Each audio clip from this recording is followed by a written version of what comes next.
They said it was just another quiet Friday night in Brookhaven, the kind of night when the streetlights hummed softly, the air smelled of rain and asphalt, and the world seemed at peace. But for 17-year-old Jamal Reynolds, peace was about to shatter into pieces. He walked home from basketball practice, his gym bag slung over his shoulder, sneakers tapping the pavement, sweat still clinging to his brow. He wasn't thinking about trouble, only about the game-winning shot he made, and the dinner his mom promised to warm up. But trouble has a way of finding those who least deserve it, and that night, it came in the form of flashing red and blue lights. A police cruiser screeched to a halt beside him, no siren, just the sudden blaze of authority, and out stepped Officer Daniels, a man known across the city for his short fuse and shorter patience. "Hey! You there! Stop right now," his voice boomed, hand already hovering over his holster. Jamal froze, his heart pounding, his mother's voice echoing in his head. "Keep your hands where they can see them, baby, stay calm, stay alive." So he did. He lifted his hands slowly, voice low, respectful. "Evening, sir, is there a problem?" But Daniels didn't answer. He circled Jamal like a predator stalking its prey, his flashlight shining straight into the boy's face. "What's in the bag? Stolen goods? Drugs? You think I don't know your type?" Jamal swallowed hard. "It's just my basketball gear, sir, I'm heading home." But Daniels sneered, snatching the bag from his shoulder, dumping its contents onto the ground. Sneakers, a towel, a faded basketball rolling into the gutter. Humiliation spread across Jamal's face as the officer kicked through his belongings like trash. "You expect me to believe that? Out here at night, in a hoodie?" he barked. "Looks like you're casing houses." Jamal shook his head quickly. "No sir, I just finished practice." But the officer wasn't listening. He had already decided what Jamal was, not who. Neighbors peeked through curtains, some recording, others whispering, too afraid to step forward. The flashing lights painted Jamal's brown skin in harsh shadows, making him look guilty in the eyes of those who didn't know better. Daniels pushed him toward the hood of the car, cold metal pressing against his chest. "Hands on the vehicle," he ordered. Jamal's voice cracked. "Please, I didn't do anything." But the cuffs clicked tight around his wrists anyway, the sound cutting through the night like a verdict. Daniels leaned in close, his breath heavy with arrogance. "One wrong move, and you'll be spending the night in a cell, maybe longer," he taunted. But what Daniels didn't know, what none of the bystanders knew, was that the boy he had just handcuffed wasn't just anyone. Jamal Reynolds was the son of Chief Marcus Reynolds, the highest-ranking officer in the entire department, a man known for his discipline, his fairness, and his deep love for justice, a man who had spent years cleaning up the very kind of behavior now being aimed at his own child. Jamal's phone buzzed in his pocket. Daniels yanked it out, scoffing. "Who you calling, huh? Back up from your little crew." But the screen lit up, and the name froze him.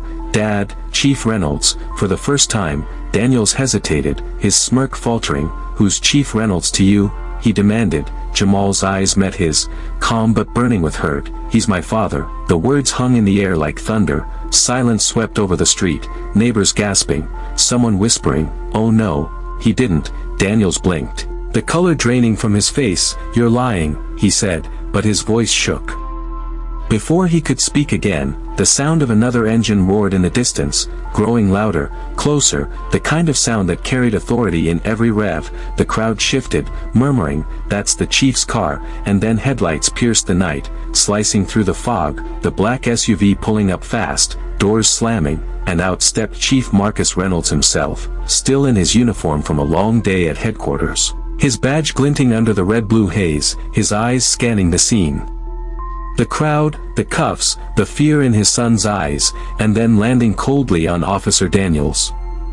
No one spoke. The air was too thick, the silence too sharp. Daniels swallowed hard, his arrogance crumbling. "Chief, sir, But the chief raised a hand, stopping him mid-sentence, his voice calm but heavy with restrained fury. "You will release him," Daniels stuttered. "Sir, I was just following procedure." He looked suspicious, but the chief's eyes darkened. "Suspicious," he repeated, stepping closer. "My son was walking home from basketball practice, and your procedure was to treat him like a criminal."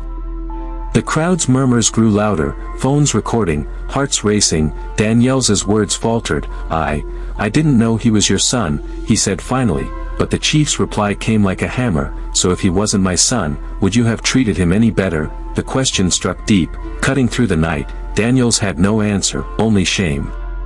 The chief unlocked the cuffs himself, his large hands gentle on Jamal's wrists. "You're safe now, son," he said softly. Jamal nodded, trying to hold back tears. The crowd erupted, some cheering, others yelling, "Hold him accountable."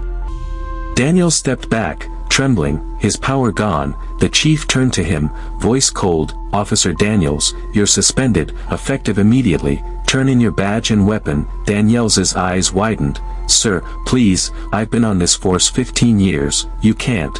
But the chief's tone cut him off. "And in 15 years, you've learned nothing about dignity, compassion, or restraint." The people cheered louder, the balance of power shifting before everyone's eyes. Daniels glared, rage simmering beneath his humiliation. "You'll regret this, Chief," he hissed, his voice venomous. "You and your boy both." He climbed into his cruiser, slamming the door, the tires screeching as he sped away, leaving the echo of his threat hanging heavy in the air. The chief stood beside his son, arm around his shoulder, whispering, "You did nothing wrong, Jamal, you held your ground." But Jamal's eyes lingered down the street, where the red taillights disappeared into the darkness. "Dad," he said quietly, "he's not going to let this go." The tables had turned, justice had spoken, and the badge that once mocked had bowed. But in Brookhaven, power never falls quietly, and as Officer Daniels's pride turned into vengeance, the battle for truth was only beginning, and the storm that was coming would test not just the chief's leadership, but the very safety of his family. The night after Daniels's suspension, the city of Brookhaven seemed to hold its breath. Jamal sat at the kitchen table, his hands wrapped around a mug of cocoa, still shaking from the adrenaline of the previous evening, his mother hovering nearby, whispering prayers under her breath, the glow from the streetlights casting shadows across the walls. But outside, the storm had only begun. Messages flooded Chief Marcus Reynolds's phone, reporters, colleagues, community leaders demanding statements, video of Daniels's harassment circulating faster than anyone could track, hashtags trending, hashtag justice for Jamal, hashtag Brookhaven exposed, the weight of responsibility pressing heavier on the chief's shoulders than any badge he had ever worn. The hum of tires on asphalt made him glance toward the window. A black SUV rolled slowly past the house, tinted windows shielding whoever watched them inside. His heart tightened. He knew men like Daniels never vanished quietly. They festered, plotted, and their pride turned into dangerous obsession. "They're watching us, Dad," Jamal whispered, voice trembling but firm. Marcus's jaw clenched. "We're not hiding, son. But we're prepared. We fight truth with truth." Minutes later, a knock at the door made them all freeze. The chief moved swiftly, opening it to reveal Lieutenant Harris from Internal Affairs, urgency etched into every line of his face. "Chief, we intercepted a conversation. Daniels is coordinating with others on the force. He's planning to cover up evidence, intimidate witnesses. He won't stop at humiliation anymore." Marcus's eyes narrowed. "Then we stop him before anyone else gets hurt." Within the hour, the chief had coordinated a team of officers he trusted implicitly, men and women who had sworn an oath to protect and serve without prejudice. Harris supplied the intel. Daniels was holed up in an abandoned warehouse on the edge of town, guns and radios, planning his next move. The chief turned to Jamal. "Stay inside, stay safe. I need you out of this, son." Jamal's eyes burned with resolve, but he nodded, understanding the stakes. The night was thick, fog rolling in off the streets as the chief led his team to the warehouse. Silence was their ally. The air smelled of gasoline and tension. Inside, Daniels barked orders, pacing, rage boiling, his arrogance untempered by fear, but when the door slammed open and Chief Reynolds stepped into the shadowed space, the room froze. Guns raised, faces startled, but no one moved against the chief. His authority demanded attention, his presence alone shifting the balance. Daniels spun, fury contorting his face. You ruined everything for me," he shouted, stepping forward. "You think a badge and a son save you? You'll pay for this." His hand reached for a radio, but Harris and the officers moved swiftly, blocking escape routes. Marcus's voice cut through the tension, calm but lethal. "Daniel, it ends tonight. You've humiliated, abused, and threatened. Every move you've made has been recorded. You're finished. Surrender now, or face the consequences." Daniel's pride fought his fear. "You can't control everything," he yelled, but the weight of his actions pressed down like a vice.